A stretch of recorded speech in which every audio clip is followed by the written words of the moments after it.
me vite këtu në Tiranë. Me vite në Tiranë. Se do flasim edhe që ka patur pastaj të gatime tradicionale. Kadife, ti e ke patur Elbasanlie? Ira ime ka qenë Elbasanlie dhe gatimet i kishte perfekta. Por vetë, s'ke qenë si nga Elbasani? Jo, vetë jam gocë nga Librashti, martuar në Prenjas. She. Ju nuk e keni patur këtë tavën e... Zona jonë ka patur tradit qullin me arra. Zona e Librashtit. Qull me arra, po Qull me arra me pull. Me pull. Po, beshe me pull dhe me Po arra. edhe Elbasani e ka.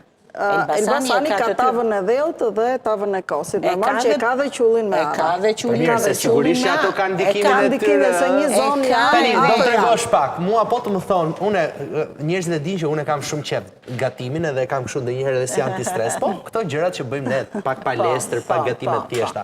Si ta bëj unë tavën e kosit? Atëherë, unë ka marrë aty 700 gram mish qingji. 700 gram mish qingji, po. E kam edhë në tava. Më falë, po nuk është e përcaktuar 700 gramut, ma është dhe 1 kilogram mish. Po mirë, që ti ka, mish qingji. Mish qingji. Plasu për vete sa kam bërë aty. Kjo është për 4 persona. Për 4 ose 5 persona. Jo, 4. Se 5 bën shumë. I kam futur vaj ulliri, krip, dhe një luk me oris dhe gjysmë gotë e ujë, dhe kam futur të piqet. E kam futur të piqet dhe gjatë pjekjes i idhja nga pak ujë që e shuja dhe e ktheja mishin herë pas here, derisa futa pirunin ishte bërë. Në një tas kam rafër 3 kokë raves, 3 luk miell, 2 gota kozë dhe 1 gotë ujë. Që ta kuptoj. Ti këtë e ke bërë paralel, ndërkohë që bëj edhe këtë gjë, apo e ke vetëm për pjekje?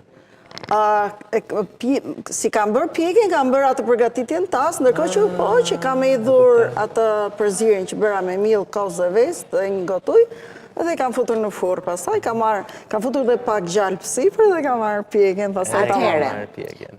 Kadifeja tha mënyrën e të bërit vet. Unë do them mënyrën si e bënim ne në shtëpi. Do me thënë, ka disa mënyra.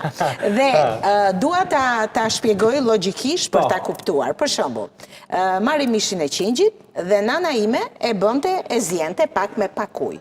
Dhe përfitojmë lëngun dhe mishin e zjerë. Pastaj e fuste në furrë. Çfarë bëj? Duhet ta hequ këtë lëngun apo duhet ta lë aty? Jo, do ta lëm aty në pak ujë, nuk është nevoja, 2 gish ujë këta.